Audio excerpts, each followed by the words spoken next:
এই শোনো না গো, আমাদের পুতুল ডায়েরি চ্যানেলটি সাবস্ক্রাইব করে পাশে থাকা বেল আইকনটি বাজিয়ে দিও প্লিজ। আর গল্পটি ভালো লাগলে অবশ্যই লাইক কমেন্ট করে শেয়ার করে দিও। ধন্যবাদ। দুজনেই চুপচাপ মুখ ফিরিয়ে বসেছিল অনেকক্ষণ। কারো কোনো কথা নেই। দুজনের ভেতরে জমাট বদ্ধ অপরাধবোধ নাকি তীব্র অনুযোগ পালা দিয়ে ওঠানামাই করছিল, এক দুর্বোধ্য তিক্ত আবেগানুভূতি। নিঃশব্দ ঘরটাতে ঘুরপাক খাচ্ছিল বাতাসের দোলনে। তখনই জয়ের ঘর থেকে চাপা বাঘ বিতনটা কানে এলো। হামজা উঠে এলো, গেল পিছে পিছে যেতে হলো রিমিকেও। এরপর লোকটা তালা মেরে শেষ একবার ঘরে এসেছিল, তবুও কোনো কথা হয়নি। আজ আর রিমি কাছে খড়িটা পরে নিতে চাইল না। রিমিও এগিয়ে গেল না, বেরিয়ে গেল দুই ভাই। রিমি চুপচাপ বসে থাকে জানালার ধারে। এত ভাবনা আর দ্বিধাদ্বন্দ্ব ভেতরে উথাল পাতাল হচ্ছে, মাথাটা যেন ছিঁড়ে পড়বে। একধারে অনেকক্ষণ কান্না করে ফলে মাথাটা স্বাভাবিকের তুলনায় শত গুণ ভারী মনে হচ্ছে। বুক পোড়ায়, ধোঁয়া যেন আকাশে মেঘ হয়ে উঠছিল। তার নির্বাক চোখে দেখে গেল সে পুরো রাত।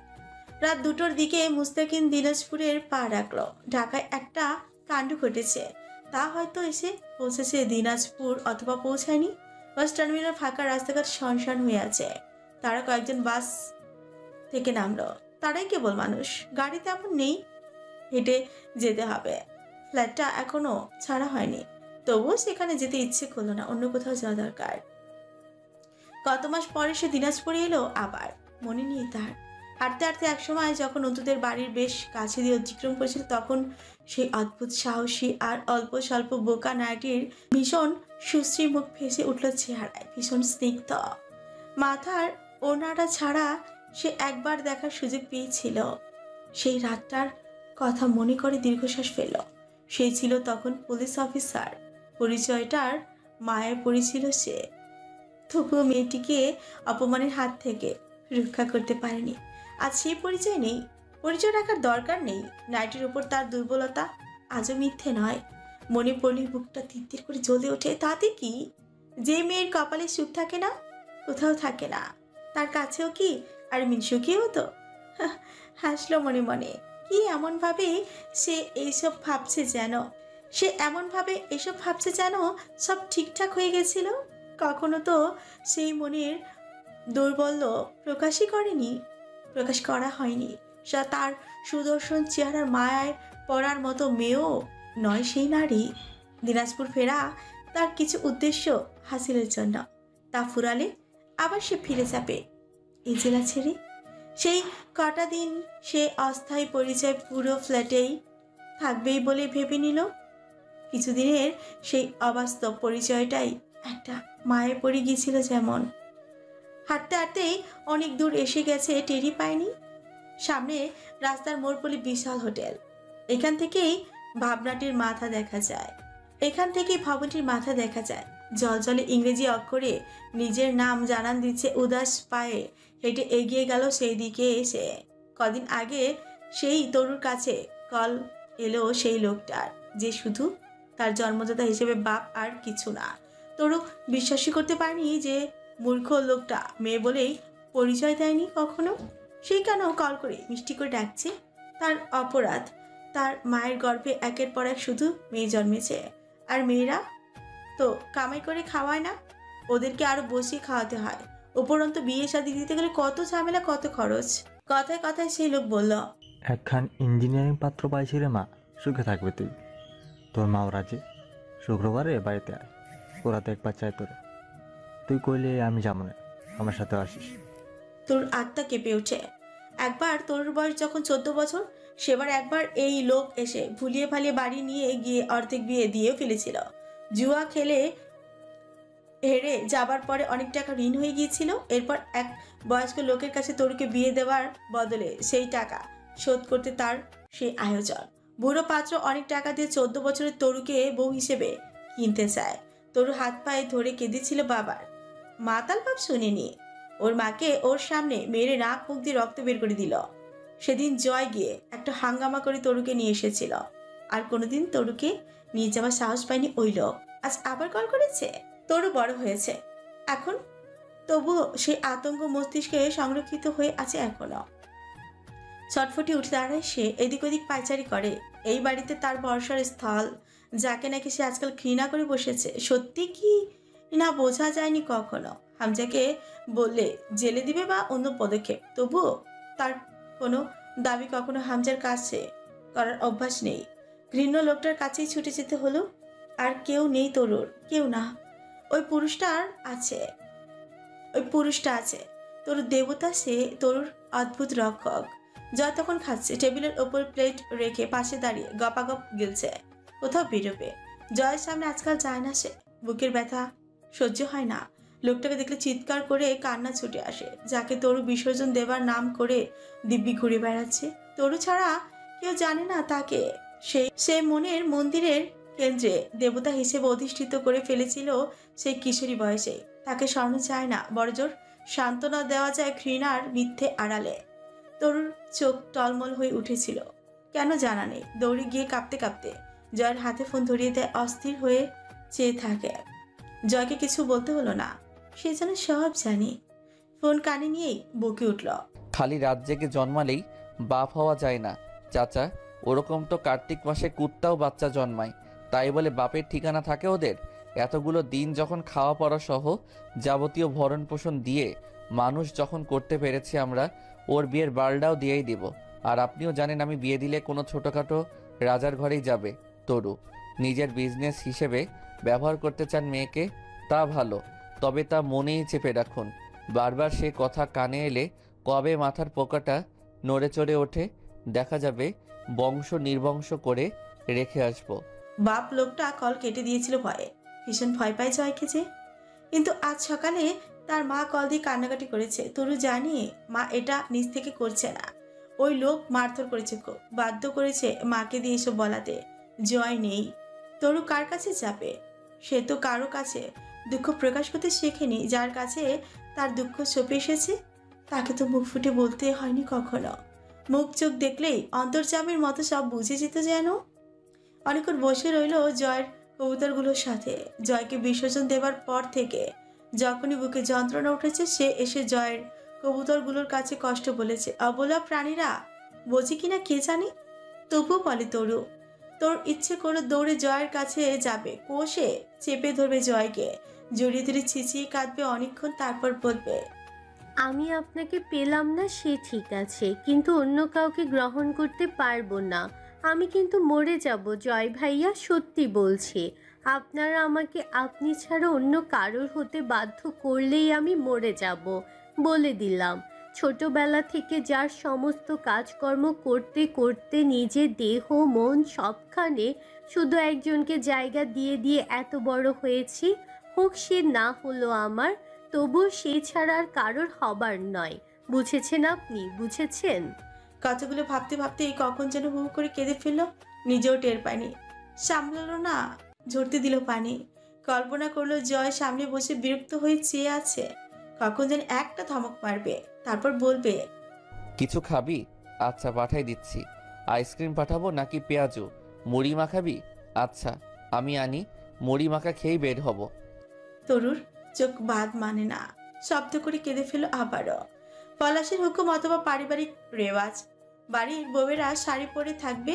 রূপকথা একটা নীলচে সবুজ শাড়ি পরে রান্না করছিল, খুব ভালো রান্না জানে সে। পলাশ মদ গাঁজা বাইরে খেলেও খাবারটা রূপকথার হাতেই খায় 3 বেলায়। সকাল তখন 9টার মতন। গত রাতে কোনো কারণে স্বাভাবিকভাবে ঘুমিয়েছিল পলাশ। সিঁড়ি দিয়ে নামতে নামতে চেঁচালো, রূপ, ও রূপ। বেঁচে আছি, মরিনি। এত জোরে জোরে চেঁচানোর কি আছে? আশ্চর্য। রূপকথা শাড়ির আঁচলটা পিঠে ঘুরিয়ে এনে কোমরে গুজে রেখেছে। পলাশ এগিয়ে গিয়ে অনাবৃত ফর্সা কোমরটা চেপে ধরল। রূপকথা অবাক হয়, এরকম ভালোবাসা সে স্বামীর কাছে পাবার ভাগ্য নিয়ে জন্মায়নি। স্বাভাবিক ভালোবাসা সে পলাশের কাছে পেল আর কই, পেয়েছে শুধু শরীরের দাগগুলো। তোমার সাথে প্রেম মানায় না পলাশ ভাইয়া, তুমি জানোয়ার রূপে সুন্দর আমার কাছে। ও করে হাসলো পলাশ। তুই বউ হবার পরেও তোর মুখে পলাশ ভাইয়া ডাকটা শুনতে এত ভাল লাগে, মনে হয় সেই ছোট্ট রূপ আমার পিছু পিছু ঘুরছে একটা পাখির খাঁচা কিনে এনে দেবার জন্য। রূপকথা কথা বলে না, সে কি জানতো তার সুদর্শন পলাশ ভাইয়া সুস্থ স্বাভাবিক মানুষ নয়, সে একজন সাইকো, সাথে কুখ্যাত সন্ত্রাসীও, কালো ব্যবসায়ী। বাবাই যে শিখিয়েছে পলাশকে এসব, সেটাও তো জানতো না রূপকথা। কি রান্না করছিস? চিংড়ি মাছ। নাস্তা না বানিয়ে সকাল সকাল চিংড়ি? পলাশ রূপকথাকে সরিয়ে দিয়ে নিজে দাঁড়ায় চুলোর সামনে। এইসব সময় রূপকথা আচমকায় আশা করে বসে, পলাশ যদি আসলে সুস্থ হতো ভালোই হতো। সে একটা সুন্দর সংসার পেত, তার স্বামী সুন্দর, বেশ সুন্দর। রূপকথা চেয়ে থাকে তার আর পলাশের চেহারায় সূক্ষ্ম মিল আছে, আর তারা দুজনই সুন্দর। পলাশকে দেখে অল্প সন্দেহ করার অবকাশও নেই যে সে এমন হিংস্র টেরোরিস্ট। জিজ্ঞেস করে, আজ হাব ভাবটা এমন লাগছে কেন? কি হয়েছে তোমার? আজ মুড ভালো। ভাবছি তোকে নিয়ে কয়দিন কাকার কাছ থেকে ঘুরে আসবো। বহুদিন ডাকা যাওয়া হয় না। ওদিকে সব কি হাল আল্লাহ জানে। সেসব ছেড়ে ছুড়ে দিলে হয় না? কঠিন করে বলল রূপকথা। তোরা মেয়ে লোকেরা এই কথা ছাড়া আর কথা জানিস না। কি ছেড়ে দিব? আমি একজন ব্যবসায়ী, ব্যবসা ছেড়ে দিব? খাবি কি? আমি আর কাকা ব্যবসায়ী, খারাপ কি? ওগুলো ব্যবসা। তুমি আর বাবা মিলে সন্ত্রাসদল পরিচালনা করো, তা জানি না আমি? জানলে কি? তুই জানাবি না তো কে জানাবে? কাকা সেই দিন বলল একটা বাচ্চা কাচ্চা নিতে, এত বছর একটা উত্তরাধিকারী আসলো না। এসব তো তোরই আর তোর সন্তানদের। রূপকথার কথা বলার রুচি থাকলো না। আগে এসব কিছু মনে হতো না, সেও ভাবত এসব তো ব্যবসায়ী। আসলেই তো তার বাবা একজন বড় ব্যবসায়ী, আর পলাশ ভাইয়ের দেখাশোনা করে সব। পরে বুঝলেও কিছু মনে হতো না, এটা স্বাভাবিক। পরিবারের লোক যারা এসব ভোগ করে তাদের কাছে কোনো কালেই এসব ভুল লাগে না। কিন্তু যখন পলাশের অত্যাচারের শিকার হতে শুরু করলো সে, তারপর থেকে কালোবাজারে এই ব্যবসা, নোংরামে, এসব চাঁদাবাজি, কোন স্মাগলিং, এসবে ঘেন্না ছিটকে পড়তে শুরু করলো। পলাশের ফোন বাজছে, বকতে বকতে ফোন আনতে গেল। এত সকালে কল আসা তার পছন্দ নয়, অপছন্দ। ঢাকা থেকে কল এসেছে। রূপকথা শুধু একটু শুনতে পেলে পলাশ চেঁচিয়ে বলছে, কাকার লাশ কোথায়? কাকার অ্যাপার্টমেন্ট? রূপকথা থমকে যায়। বাবার লাশ রাজধানীতে, তার নিজের অ্যাপার্টমেন্টে? রাজু নাজগর তার টাকার পাহাড়ের একাংশ দিয়ে বিশাল একটা ভবন তৈরি করেছে ঢাকা শহরে। ভবনটি 21 তলা, প্রতিটি ফ্লোর ভিন্ন কাজে ব্যবহৃত হয়। আবাসিক একটা ফ্লোর ছিল 18 তলায়, সেইখানেই তাকে মারা হয়েছে খুব নৃশংসভাবে। পুরো 7 ঘন্টা পর তার লাশের হদিশ পাওয়া গেছে। সেটা পেয়েছে একজন সার্ভেন্ট। সে সকালে ড্রিঙ্কস দিতে এসেছিল। পলাশ সোফাতে গেড়ে বসে থাকে। কাকার জন্য তার কষ্ট হচ্ছে। সে যখন ছোট তখন তার বাপ ক্রসফায়ারে মারা গেল। মাটা পাগল ছিল, পলাশকে অমানসিক অত্যাচার করত, যখন তখন পশুর মতো মারত। খেতে না দেয়া, ভাঙচুর করতে মহিলা। পড়ালেখা থেকে শুরু করে সবটুকু ঠাঁই সে কাকার কাছেই পেয়েছে। পলাশ জীবনে প্রথম খুনটা তার মাকেই করেছিল। একদিন সকালে পলাশ ঘুমিয়ে আছে। তার মা তাকে ঘুম থেকে ডেকে জাগানোর বদলে অন্যভাবেই জাগিয়ে তুলল। চামচের দণ্ড গরম করে এনে পলাশের শরীরে ঠেকিয়ে দিল। উপরের চামড়া পুড়ে শরীরের মাংস ঝলসে গেল। পলাশ খুব কাঁদছিল, যদিও সে জানতো তার মা কান্নার আওয়াজ পছন্দ করে না। এরপর তার মা এলো বাথরুম পরিষ্কার করার রাসায়নিক নিয়ে। সেদিন পলাশ তার পাগল মাকে মেরে ফেলেছিল। তখন সে স্কুল ছাত্র। তার চোখে নারী মানে অমানুষ, ঠিক তার মায়ের মতন। পরে জেনেছে তার মাকে পাগল বানিয়েছিল তার বাপ চাচা মিলে করা ড্রাগস দিয়ে। 2 ভাই ওর মাকে নিয়ে ফুর্তি করেছে বছরের পর বছর। তবু কাকাকে সে কিচ্ছু বলেনি। মায়ের অত্যাচারগুলো ছাড়া আর কোনো কিছুই তার স্মৃতিতে ছিল না। তার মনে হয়েছে তার মায়ের সাথে ওই রকম আচরণ করা ভুল না। ততদিনে যে সেও স্যাডিস্ট হয়ে গেছে তা বোঝেনি। পাগল বোঝে না, সে পাগল। রূপকথার কান্না পাচ্ছিল। হাজার হোক বাবা, বিয়ের আগ অব্দি বাবা তাকে, সেও বাবাকে ভালোবাসতো। পলাশের সাথে বিয়ে না হলে হয়তো আজও তেমনই থাকতো। পলাশ যখনই ঢাকার উদ্দেশ্যে বের হচ্ছিল তখনই খবর এলো হোটেল এবং সবগুলো ডেরায় আইন রক্ষাকারী বাহিনী গোটা ফোর্স নিয়ে ঢুকেছে। পলাশ বুঝলো না একসাথে এত কিছু হচ্ছে কি করে, কে করছে। এত কিছুক্ষণের মাঝে যে ফোর্স বাড়িতে ঢুকে পড়বে তা নিয়ে মোটেও সন্দেহ নেই পলাশের। রূপকথার হাতটা ধরে দ্রুত রুম নিয়ে যায়, তাড়া দেয়। দ্রুত বের হ, বের হতে হবে এক্ষুনি। আমি তোমার সাথে কোথাও যাব না। অপরাধ করো তুমি, তোমাকে ধরা হবে। আমি বাবার কাছে যাব, তুমি পালিয়ে বাঁচো। পলাশের চোখের মনি লাল হয়ে উঠল, অথচ ভয় পেল না রূপকথা। বারবার কল আসছে ম্যানেজারের। দলছুট হয়েছে ওইদিকে, সেটা নিশ্চিত। দেশের বাইরে লিগালি যাওয়া সম্ভব নয় এই অবস্থায়। কোথাও আন্ডারগ্রাউন্ড থেকে কদিন পর বর্ডার পার হতে হবে ওপারে বার্মা। পৌঁছাতে পারলেই হলো, সেখানে তার ব্যাকআপের অভাব নেই। পলাশের হোটেলে একটা ফ্লোর শুধু মদ আর অনৈতিক নেশাদ্রব্যে ভরা, সেটা পুলিশ জব্দ করলো। ম্যানেজারকে বাড়িতে গিয়ে ধরা হয়েছে। হোটেলে সকাল সকাল মেয়েলোক নিয়ে কত কাস্টমার ঘুমাচ্ছিল, তারা সবাই পুলিশের জিম্মায়। মানে কতগুলো পলাশের পেট এজেন্ট আছে, তার হিসেব পলাশ নিজেও রাখে না, সেই সব অন্য কেউ সামলাতো। অথচ সেই সকল কিনে রাখা লোকদের পার করে এত বড় ফোর্স উদয় করতে পারে কারা, তা বুঝতে পলাশের খুব বেশি সময় লাগলো না। তার লোককে জিজ্ঞাসাবাদ করা হয়েছে, সেটা পলাশের শেষ রাতের দিকে জানতে পেরেছিল। কিন্তু কাকাকে কে মেরেছে, সেই নাকি অন্য কেউ? অন্তু এসব খবর পেল ওয়ার্কশপের ছেলেদের কাছে। রতন দোতলায় উঠে অন্তুকে ডেকে বলল, ভাবি আজ কোথাও বের হইয়েন না, অনুরোধ লাগে। কেন, বিশেষ কিছু হয়েছে? গাইগি করছিল রতন। অন্তু বলল, নিঃসংকোচে বলুন রতন ভাই। ভাই মানা করেছে, আপনারে পাহারা দিতে কইছে। আমাকে? হ, বিশেষ কইরা আপনারে, গোটা বাড়িটাও। কেন, তা কিছু বলেনি? রতন জয়ামিরের বউ সম্মুখে একটু থতমতি খেয়ে যায়। মেয়ে মানুষ, অথচ কথাবার্তার ভাঁজ কেমন জানি করা। ভাবি আপনি বাইর হইয়েন না প্লিজ। অন্তু অবাক হলো। এমন ভাবে বলছেন কেন? আমি কি খুব অবাধ্য এমনটাই জানেন আপনারা? রতন কথা বলে না, কাঁচুমাচু হয়ে দাঁড়িয়ে থাকলো। অন্তু ভ্রু নাচায়। রতন মিকি হাসে। না মানে আমরা জানি ভাইয়ের কথা আপনি শোনেন না, ভাইয়ের মানেন না আপনি। সরি ভাবি, মানে। অন্তু কপাল চেপে ধরে মুচকি হেসে ফেলল। আপনারা ভয় পান আমাকে? হ, না মানে না, ভয় না। আমি কি খুব অসভ্য? ছি, কি কর তা কইছি নাকি? আল্লাহ মাফ করুক, অমন কথা কমো নাকি? বুঝছি আপনি খুব ভালো। কি করে বুঝলেন? এই লাইনে আছে বইলে কি অমানুষ হইয়া গেছি? মানুষ চেনার ক্ষমতা আছে আমাগো। আমি খালি কইছি ভাই আপনারে খুব মাইন্ডি করে, মানে আগে কোনো দিন কারোর সামনে থামতে দেখি নাই জয় ভাইরে। আপনি আচ্ছা, সে সব যাক, আপনার ভাইয়ের নাম্বারটা দেবেন তো? অন্তুর ফোন জয় নিয়ে নিয়েছে। তুলির ফোন এনে নম্বর তুলল। রতনকে বলল, আজ যেহেতু আমরা সব বন্দি, চলুন পিকনিক করি। আমি রান্না করব, দুপুরে সবাই খেতে চলে আসবেন, কেমন? অবাক এবং খুশিতে একাকার হয়ে চিৎকার করতে করতে নেমে যায় রতন। অন্তু ফ্রিকুচকে চেয়ে থাকে। কয়েক বছর আগের কথা। অন্তু কতই না ডান পিটার চঞ্চল ছিল।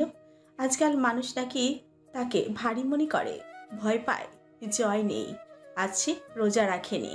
প্রথম 2-3 বার কল রিসিভ হলো না, পরে রিসিভ করেই জয় ঝাড়ি মারল একটা। বালডা আমার, এখন কল করেছিস কেন? দাওয়াত খাইতে আসছি আমি। কি দরকার তোর? ফোন রাখ। ধমক মারল একটা। অন্তু শান্ত স্বরে বলল, আমি কথা বলছি। জয় বোধহয় অবাক হলো। ঘরওয়ালি, আপনি কল করেছেন আমায়? তো সেই সব আন্তরিক পেঁচালে সায় না দিয়ে বলল, কোথায় আপনি? আপনার টেনশন হচ্ছে? কথা বাড়াবেন না, জবাব দিন। রাজধানীতে আছি, ফিরবো আজই, চিন্তা করো না, ঠিক আছি আমি। আমি চিন্তা করি না আপনার। জয় হাসলো। অন্তু বলল, রাজন আজগর মারা গেছে শুনলাম। অলস কণ্ঠে বলে জয়। আমিও শুনলাম। রতন এসে দাঁড়ালো। অন্তুর কিছু লাগবে কিনা জানতে এসেছে সে। আমি বের কেন হব না? আজ বিশেষ কিসের রেজিস্ট্রেশন রেখেছেন? পলাশের ব্যবসায় রেড মার্টসে বেআই বাড়ির লোকজন। তাতে আমাদের কি? আমাদের? আমি তুমি মিলে আমাদের নাকি? আপনার রসিকতা বিরক্ত লাগছে। লাগে না কখন? সেদিন পলাশ একটা দাবি করেছে। কি দাবি? তোমাকে পলাশের লাগবে। এতকাল তো পাটোয়ারি বাড়ির ভিত ভেঙে তোমার গায়ে টোকা লাগাতে পারে নাই, তার উপর পার্টনারশিপের একটা ধর্ম আছে না? কিন্তু পুরাতন মেলা হিসাব রয়ে গেছে, জানো মনে হয় সেসব। আমরা পলাশরা ভুলি না। কিছুদিন চুপ করে থাকি, তারপর খপ করে ধরি। ওরাও কিছুদিন হয়ে গেছিল তো সেদিন ফাইনালি বলল তোমাকে লাগবেই। এতদিন ভার্সিটি গেলে ধরে টরে ফেলতো, যাও নাই, পড়ে নাই। অন্তু নিঃশ্বাসের গতি বাড়ালো। এরপর এরপর কি আমার উপর কৃতজ্ঞতা আসতেছে না? অন্তুর ইশারায় রতনকে চলে যেতে বলে রতন বাধ্যের মতো আদেশ পালন করলো অন্তর। জয় বলল, আমার মনে হলো তোমাকে পলাশের কাছে দিতে চাইলে তুমি রাজি হতে না কোনোভাবেই। হতে? হতাম না। এই তো আর কি, এই জন্য একটু লাড়াচাড়া দিচ্ছি। এইটা বুঝতে পলাশের দেরি লাগবে না যে আমি দিছি বিয়ে বাড়িতে লাড়াচাড়া। ব্যবসা হারায় পাগল শালা আরও পাগল হবে এবার, ফেরোয়ার হয়ে ঘুরবে। বিপদ চারদিকে, বাড়ির আশেপাশে 3-4 রকমের শত্রু ঘুরছে। বের হবে না বাড়ি থেকে, খবরদার। আমি আসি, বসে কথা বলবো নে, ব্যস্ত আছি, এত কথা বলার পরিস্থিতি নাই। অন্তু কল রেখে থম মেরে দাঁড়িয়ে থাকে। পলাশ তাকে বলেছিল তাকে পলাশ ছাড়বে না, অথচ এই বাড়িতে আসার পর বাইরের সব কিছু ভুলেই বসেছে। বাড়ির ভেতরেই একের পর এক যা ঘটে চলেছে। মুস্তাকিন মহান কোথায়? আচ্ছা, সে কি স্বার্থপরের মতো ভাবছে? এই জয় আমি শুধু তার নিরাপত্তা নিশ্চিত করতে 2-1টা পদক্ষেপ নিয়েছে বলেই সে কি আসলে কৃতজ্ঞতা বোধ করছে লোকটার প্রতি? আর সব অপরাধ অন্তু গা ছাড়া মারে। সে স্বার্থপর, তবে এমন স্বার্থপর নয়। এখনো বাচ্চাগুলো প্রায় 2 দিন না খাওয়া। অন্তু অস্থিরতা ও ক্লান্তিতে সোফায় বসে পড়ল। কি হচ্ছে চারিদিকে? সংকট কি কাটবে না? ঝড় ঘনিয়ে আসছে। আম্মুকে কল দিয়ে অনেকক্ষণ কথা বলল, খোঁজ খবর নিল। তারা ভালো আছে ওখানে। অন্তু জানতো এই শহর ছাড়লে ভালো থাকবে ওরা। জন্টু সাহেবের স্টোর রুমটা কতটা নিরাপদ তা জানা নেই পলাশে, তবু মানুষগুলো নিরাপদ। মাঝার সিগারেট ফুঁকছে একটা বস্তার উপর বসে। সরু আলো অন্ধকার দূর করেনি ঘরের। পলাশ একটা কাঠের খণ্ডে তবলা বাজাচ্ছিল আঙুল দিয়ে, যেন সে খুব আরামসে নিশ্চিন্তে আছে। জন্টু সাহেব জিজ্ঞেস করলেন, পলাশ ও পলাশ, তোমার কথা মতন এতকাল চুপ করে আছি, এবার যখন নিজের পেছনে ঘা লাগছে তখন ওই 2টা শালা চ্যাংড়ার পিছে লাগবার চাও। আগেই কইছিলাম ব্যবসা গুটাও, 2টারে খতম করে দাও। আমি আমার বাড়ির মেয়ে এক সুরের কাছে বিয়ে দিছি, রাক্ষস বান্দির পো। মামা, কথা কম বলুন, মেজাজ গরম করবেন না। মাঝার সিগারেট ফেলে দিল, আরেকটা ধরালো। একের পর এক টেনে যাচ্ছে। রাগ নিয়ন্ত্রণ সহজ কাজ নয়। আপনমনি বলল, শালার হাসপাতালে সেই দিনগুলো ভুলছি আমি। নেহাত বোন জামাই না হলে কবে পুঁতে ফেলতাম। রিমিরে ওই বেজন্মার কাছে বিয়ে দেওয়া ভুল হয়েছিল সেকালে। আমার একটা আঘাত আর ব্যথার শোধ না তুলে পলাশ ভাই তোমার হাতে দিব না 2টারে। তুমি দিনের পর দিন থামাই রাখছো, নয়তো কবেই 2টারে জবাই করে ফেলতাম। খালি তুমি নয়তো কি করতি? পলাশ চোখ খুলে তাকায়। জল জলে মনির দুপাশে শিরায় শিরায় রক্ত জমেছে। মাঝার রাগে কাঁপতে কাঁপতে তাকায়। আব্বা বসে আছে, কিছু বলতেও পারছি না। শোন পলাশ ভাই, এবার ওই বাড়ি ঢুকলে সবগুলা মাগি মেন্সের পিছনে মেরে তবেই ফিরবো। পলাশ হাসলো। সাধারণের চেয়ে বেশি ভয়ানক দেখালো তার ফ্যাসফ্যাসে হাসি। আধো অন্ধকারেও চোখ দুটো জ্বলছে সাপের মতন। বলল, জয়ের বউ মেন ফ্যাক্ট রে মাজু। ওই চেংড়ি যেদিন থেকে কাহিনীতে এন্টার করছে, শালার বাজিই পাল্টে গেছে। জয় আর জয় নাই, আমার সাথে কি না করছে, তবু কিচ্ছু কয় নাই। কেন বলতো? হেসে উঠল জোর করে পলাশ। মাঝার অন্যদিকে মুখ ফিরিয়ে রইল। তার কালো চেহারা আরো কালো হয়ে উঠেছে। সে সহ্যই করতে পারে না জয় হামজার কথা। আজ ওই 2 শুয়োরের বাচ্চা রাস্তায় না এলে তারা থাকতো জেলার রাজনীতিতে জমজমাট। অথচ 10টা বছর ধরে তারা মন্দায় পড়ে আছে। বাপ চাচার নাম লুটপাট হয়ে গেছে।